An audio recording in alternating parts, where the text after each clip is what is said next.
আসসালামু আলাইকুম রহমতুল্লাহি ওবরকাতুহু। সম্মানিত দর্শক, আওয়ামী লীগ জমানাতে 2009 সনে যে পিলখানা হত্যাকাণ্ড ঘটেছিল বা বিডিআর বিদ্রোহ ঘটেছিল, হোয়াট এভার মেবি, এটা বাংলাদেশের ইতিহাসের অন্যতম একটি কালো অধ্যায়। এরকম একটা দুঃখজনক ঘটনা, যে দুঃখজনক ঘটনার প্রেক্ষিতে একটি বাহিনীর বিডিআর, বাংলাদেশ রাইফেলস, সেই ব্রিটিশ জমানা থেকে এই নামটি চলে আসছে। তো সেই নামটিকে বাদ দিয়ে নতুন একটি নাম দেওয়া হয়েছে বিজিবি। তো সেই যে বিডিআর, যেটির ধারাবাহিকতা, ট্রেনিং, সব কিছু সেই ব্রিটিশ জমানা থেকে চলে আসছিল। পাকিস্তান জমানাতে সেটা ছিল যে নাম, ওই একই নামে পরিবর্তন করে বিডিআর হয় স্বাধীন বাংলাদেশে। আমি অনেক দিন বিডিআরের মধ্যে, আমি যখন ঢাকা কলেজে পড়ি অথবা ঢাকা বিশ্ববিদ্যালয়ের ফার্স্ট ইয়ারে পড়ি, আমার ঠিক মনে নাই, বেশ কিছুদিন বিডিআরে থাকার সুযোগ হয়েছিল। আমার এক আত্মীয় ওখানে চাকরি করতেন, আমি তার বাসায় থাকতাম।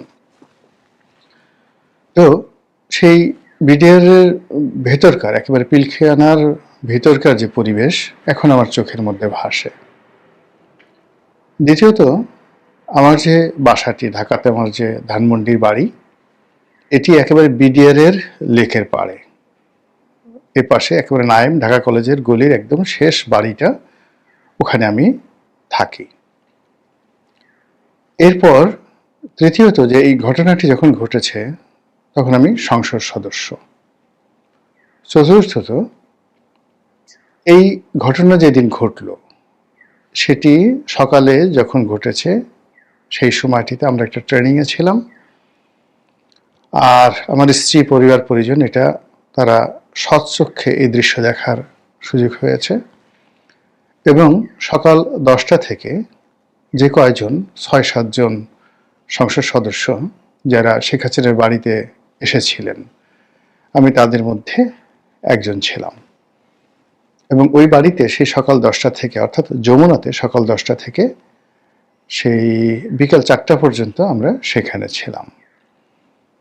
কাজেই আমার কাছে এই দৃশ্যটি, এই ঘটনাটি, প্রেক্ষাপটটি একটি অদ্ভুত। আমি একটার সঙ্গে আর একটা কখনো মেলাতে পারিনি।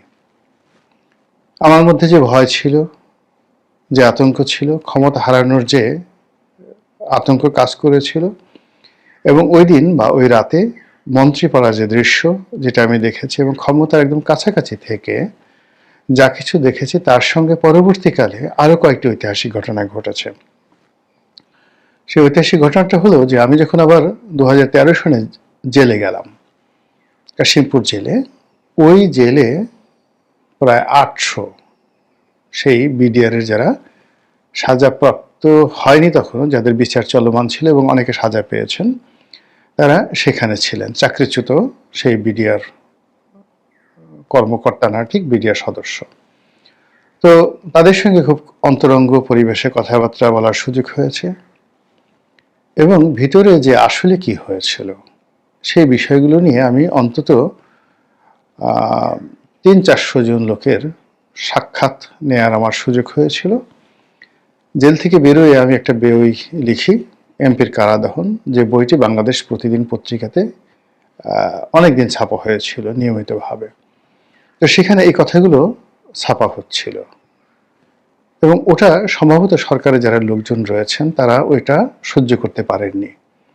ফলে ওই বইটির অর্ধেক অংশ বাংলাদেশ পত্রিকায় ছাপা হয়েছিল, আর বাকি অংশ সেই পত্রিকা কর্তৃপক্ষ 2013 সনে ছাপাতে পারেনি।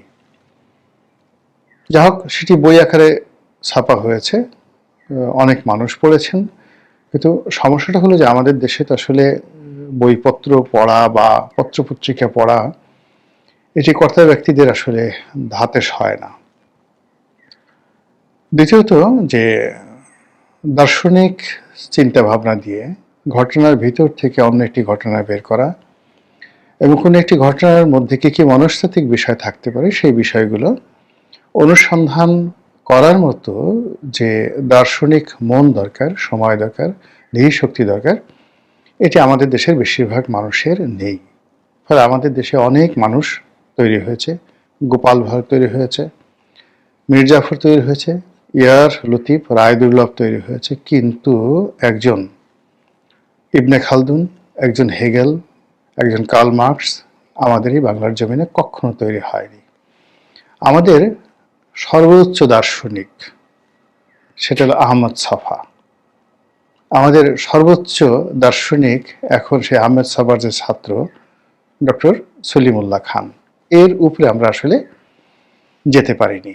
এনিওয়ে, এখন এই যে বিডিআর এর প্রসঙ্গ নিয়ে কথা বলছি এই কারণে যে ডক্টর মোহাম্মদ ইউনূস সরকার ক্ষমতা আসার পরে সকলের একটা দাবি ছিল যে এখানে মানুষের যে সন্দেহ, যে অবিশ্বাস এবং মানুষের যে একটা সেন্টিমেন্ট, এটা বিডিআর হত্যাকাণ্ড বা বিদ্রোহ, তার পরবর্তীতে এটার পুনর্গঠন এবং এটা নিয়ে আওয়ামী লীগ সরকার যে একটা তদন্ত রিপোর্ট করেছিল সেটা, এবং যে বিচার কার্য, মানে এটা কোনো অবস্থাতেই মানুষের আবেগের সঙ্গে যায়নি, বিশ্বাসের সঙ্গে যায়নি। এটার সঙ্গে কতটা ফ্যাক্ট ছিল, কতটা ফ্যাক্ট ছিল না, এটা পরের ব্যাপার।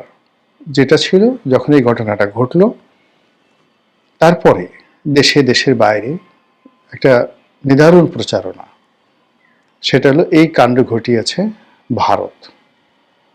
দ্বিতীয় প্রচারণা হলো সেটা 2009 দর্শনে ব্যাপক প্রচারণা, ভারত এই ঘটনাটা ঘটিয়েছে। আর এই ভারতের এই কর্ম ঘটানোর জন্য সেনাবাহিনীর মধ্যে ভারতের যারা এজেন্ট ছিলেন তারা, স্বয়ং শেখ হাসিনা এবং তার যে সকল রাইট হ্যান্ড ছিলেন, যেমন তাপস, তারপরে সেই জাহাঙ্গীর কবির নানক, মির্জা আজম, ওনারা রাজনৈতিকভাবে এই বিষয়গুলো অর্গানাইজ করেছেন। তারপর জনাব সোহেল তাজ, সাবেক স্বরাষ্ট্র প্রতিমন্ত্রী, তিনি এই ঘটনার সঙ্গে জড়িত, আর সাহারা খাতুন তো মরে বেঁচেছেন। এই জিনিসগুলো প্রচারটা চলছিল 2009 সাল থেকে। আওয়ামী লীগ শত চেষ্টা করেও এই প্রচারণার বিরুদ্ধে একটা ন্যারেটিভ তৈরি করতে পারেনি। 2 নম্বর হলো যে পরবর্তীতে যখন আওয়ামী লীগের ক্ষমতা নিরঙ্কুশ হয়ে গেল 2016-17 সনের পর থেকে, তখন এই বিডিআর মিউটিনিটি, এই বিষয়টিকে তারা পাত্তাই দিতে চায়নি। যাই হোক, যখন ডক্টর মোহাম্মদ ইউনূস আসলেন, আসার পর এই বিডিআর হত্যাকাণ্ডের বা বিডিআর মিউটিনি, বিদ্রোহ যেটা, এটাকে নিয়ে একটি তদন্ত কমিশন গঠন করা হলো এবং সেই তদন্ত কমিটির প্রধান রূপে জনাব ফজলুর রহমান নামক একজন কর্মকর্তা, যিনি একসময় বিডিআর এর ডিজি ছিলেন, একজন মেজর জেনারেল। তো তিনি সামাজিক মাধ্যমে বেশ জনপ্রিয়, স্ট্রেট ফরওয়ার্ড কথাবার্তা বলেন, টুপি পরেন, সম্ভবত একসময় মাদ্রাসায় পড়তেন। অনেকে তাকে জামাতের রিক্রুট, জামাত ঘেঁষা, এরকম ন্যারেটিভ দেওয়ার চেষ্টা করেন বা ট্যাগ দেওয়ার চেষ্টা করেন। আমি ভদ্রলোককে ব্যক্তিগতভাবে চিনি না, তবে তার কথাবার্তা শুনলে মনে হতো যে তিনি বেশ রাগী একজন মানুষ, ড্যাশিং হিরো। তারপর এত কিছু চিন্তা ভাবনা করেন না, লাইক আদার মিলিটারি অফিসার, তিনি খুব স্ট্রেট ফরওয়ার্ড ওয়েতে কথা বলেন। তার মধ্যে ভারত বিদ্বেষ প্রবল। তিনি মনে করেন যে বাংলাদেশের হাতে যে ক্ষমতা রয়েছে এবং জিও পলিটিক্যাল কারণে বাংলাদেশের যে শক্ত অবস্থান আছে, এটাকে পুঁজি করে যদি ভারতের 7 সিস্টার আক্রমণ চালানো হয়, এমনকি মায়ানমারে যদি আক্রমণ চালানো হয়, তাহলে এই যে এখন রোহিঙ্গাদের যে সমস্যা, জনাব ফজলুর রহমানকে যদি সেনাবাহিনীর প্রধান করা হয় অথবা তাকে যদি নিরাপত্তা উপদেষ্টা করা হয়, তিনি একেবারে প্রথমে যে কাজটি করবেন সেই কাজটি হলো তিনি একেবারে এই আরাকান আর্মির সঙ্গে যুদ্ধ করবেন এখন, বা আগে সেই মায়ানমারের আর্মির সঙ্গে যুদ্ধ করবেন, যুদ্ধ করে পুরো সেই রোহিঙ্গা অঞ্চল এটি তিনি দখল করে নেবেন এবং বাংলাদেশের সঙ্গে একীভূত করে ফেলবেন। এই কথা তিনি খুব স্ট্রেট ফরওয়ার্ড ওয়েতে গত কয়েক বছর যাবৎ টেলিভিশনে তিনি বলে আসছেন। দ্বিতীয়ত, তার সময়টিতে ভারতীয় যে বর্ডার সিকিউরিটি ফোর্স বিএসএফ, সেই বিএসএফের সঙ্গে বিডিআরের একটা সংঘর্ষ হয়েছিল এবং সেই সংঘর্ষে বিএসএফের ব্যাপক ক্ষয়ক্ষতি হয়েছিল এবং ধরে নেওয়া হয় যে ওই যুদ্ধের সকল যে কৃতিত্ব, ওটাকে যুদ্ধ বলবেন না ওটাকে সংঘর্ষ বলবেন সেটা পরের ব্যাপার, ওটা জনাব ফজলুর রহমানকে একটা বীরত্বের পর্যায়ে নিয়ে গেছে এবং বিডিআরের যারা সাধারণ সদস্য সবাই মনে করেন যে সেনাপতি যদি থাকতে হয় তাহলে ফজলুর রহমান সাহেবের মতোই থাকতে হয়। তো ভদ্রলোকের সঙ্গে আমার সরাসরি কখনো দেখা হয়নি, কথা হয়নি। তো তিনি টেলিভিশন টক শোতে আসেন, বিশেষ করে যে সকল ইসলামপন্থী বা দক্ষিণপন্থী ইউটিউব চ্যানেলগুলো রয়েছে তাদের পছন্দের মানুষ জনাব ফজলুর রহমান। তিনি অ্যাভারেজ বাঙালির চেয়ে লম্বা মানুষ একটু সরল সোজা হয়, এত প্যাচগোছ তারা বোঝে না। আমাদের দেশে লম্বা মানুষদেরকে বেকুব বলে বেশিরভাগ মানুষ, কিন্তু যেহেতু তিনি সেনাবাহিনীর একজন বড় কর্তা ছিলেন, তাকে এই কথা না বলে তাকে তিনি অন অ্যাভারেজ ক্রিটিক্যাল না, সহজ সরল স্ট্রেট ফরওয়ার্ড আপনি বলতে পারেন। কিন্তু আমাদের দেশে লম্বা মানুষের নানা রকম কথা আছে। আলতাফ হোসেন চৌধুরীকে তো আপনারা চিনেন, সেই পটুয়াখালীর এমপি, সাবেক বিমান বাহিনী প্রধান। তো তার সঙ্গে একজন স্থানীয় রাজনীতিবিদ, বেশ লম্বা চূড়া ফজলুর রহমান সাহেবের মতোই লম্বা। তো একটা বিরোধ আছে। তো সেই বিরোধের প্রেক্ষিতে তিনি সেই ভদ্রলোকে, লম্বা ভদ্রলোকে বরিশালের আঞ্চলিক ভাষায় নাহল গাছ হিসেবে ডাকেন। নাহল গাছ মানে নারকেল গাছ, আর লম্বা মানুষকে আমাদের বরিশাল অঞ্চলে বলে লম্ফা। ওই লম্ফাটা কি করলো? তো ফজলুর রহমান এরকম লম্বা চওড়া একজন মানুষ, আর সেনাবাহিনীতে যারা চাকরি করেন, লেফট করেন, তো তারা পায়ের উপর এত বেশি তাদের জোর থাকে, তাদের সবারই হাঁটুতে প্রবলেম হয়। অনেকের 10-12 বার পর্যন্ত এই নি অপারেশন করতে হয়। এই জন্য অনেকে দুষ্টুমি করে বলেন যে তারা লেফট করতে করতে তাদের বুদ্ধি হাঁটুতে নেমে যায়। তো এরকম বিভিন্ন কথাবার্তা ফৌজি যারা লোকজন রয়েছেন তাদেরকে নেওয়া হয় এবং তারা এটা খুব এনজয় করেন, ভীষণ রকম এনজয় করেন। তো সেই ফজলুর রহমান সাহেবকে একটি কমিশন প্রদান করে তদন্ত রিপোর্টের যে দায়িত্ব দেওয়া হয়েছিল, তিনি সেই তদন্ত প্রতিবেদন জমা দিয়েছেন। এই প্রতিবেদনের সত্য মিথ্যা, বাস্তবতা বা বাস্তবায়ন, আগামীতে এটা কীভাবে বাস্তবায়ন হবে, এই বিষয়গুলো নিয়ে আমি কোনো মন্তব্য করব না।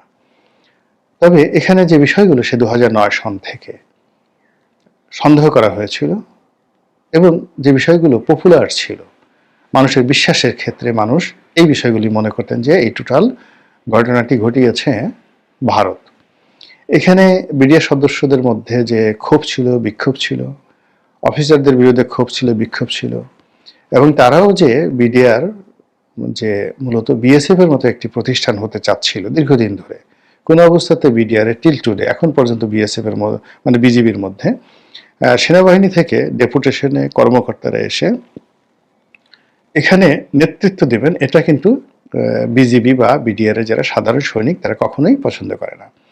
তারা চায় যে আনসার বাহিনীর মতো তাদেরও একটা, যাকে বলা হয় সেই কমিশন র্যাঙ্কগুলো থাকুক। এটা সেই কোনো মিলিটারি একাডেমির মাধ্যমে হতে পারে, সেটা পুলিশ একাডেমির মাধ্যমে হতে পারে, সেটা বিসিএস এর মাধ্যমে হতে পারে, এরকম তাদের একটা দাবি দীর্ঘদিন ধরে ছিল। দ্বিতীয়ত যে চাল ডাল যে প্রজেক্ট যেটা শুরু হয়েছিল 1/11-এর সময়, এটা নিয়ে সকলের মধ্যে বিস্তর মানে যাকে বলা হয় অভিযোগ ছিল। অনেকের আঙ্গুল ফুলে কলা গাছ হয়ে যাচ্ছিল, অনেকে আকণ্ঠ দুর্নীতিতে নিমজ্জিত হয়ে যাচ্ছিল, এবং এই যে বিডিআর যারা সাধারণ মানে এই ডাল ভাত কর্মসূচির জন্য যারা শ্রম দিতেন, তাদের কর্মকাণ্ড অনেকটা রাস্তার সেই ঠেলা গাড়ির চালক, লেবার, কুলি, মুটে মজুরের মতো হয়ে গিয়েছিল। তারা তরি তরকারি বিক্রি করতেন, এগুলো বস্তা মাথায় নিয়ে যেতেন। এই কর্মকাণ্ডগুলো তৎকালীন বিডিআর যারা সিপাহী তারা এটা মেনে নিতে পারেননি। এনিওয়ে, তো এই অনেকগুলো বিষয় ছিল যে বিষয়গুলো এই তদন্ত প্রতিবেদনে কিভাবে এসেছে এটা বলতে পারবো না, কিন্তু এখানে যেগুলো পপুলার, একেবারে জনপ্রিয়, যেগুলো আশা করা হয়েছিল, যেগুলো আশঙ্কা করা হয়েছিল, এবং জনমনে যারা আওয়ামী লীগ বিরোধী, যারা ভারত বিরোধী, তাদেরকে স্বস্তি দেওয়ার জন্য যে ধরনের বক্তব্য থাকা দরকার ছিল, প্রায় সবগুলো বক্তব্য টু দি পয়েন্টে এখানে সন্নিবেশিত করা হয়েছে। এর ফলে সেনাবাহিনীর সঙ্গে বিজিবির সম্পর্ক বা তৎকালীন বিডিআরের সম্পর্ক, এমনকি বর্তমান সেনা প্রধানের সঙ্গে এই সংঘর্ষের, এই বিদ্রোহের কি সম্পর্ক রয়েছে। আওয়ামী লীগের সঙ্গে এই বিদ্রোহের যে সম্পর্ক, এটি এখানে স্পষ্ট করা হয়েছে এবং এখানে সরাসরি ভারতকে দায়ী করা হয়েছে বাই নেম, যে তারা বাংলার মাটিতে সৈন্য পাঠিয়ে, গুপ্তচর পাঠিয়ে এবং এখানকার পলিটিক্যাল যারা লোকজন রয়েছে তাদেরকে মোটিভেট করে এইরকম একটি জঘন্য হত্যাকাণ্ড তারা চালিয়েছে, প্রথমত বিডিআরকে ধ্বংস করার জন্য, যেন তারা কোনো অবস্থাতেই বিজিবির সঙ্গে মানে বিএসএফ এর সঙ্গে আগামীতে কোনো যুদ্ধ, সংঘাত, সংঘর্ষ করতে না পারে, অথবা সীমান্তের ওপারে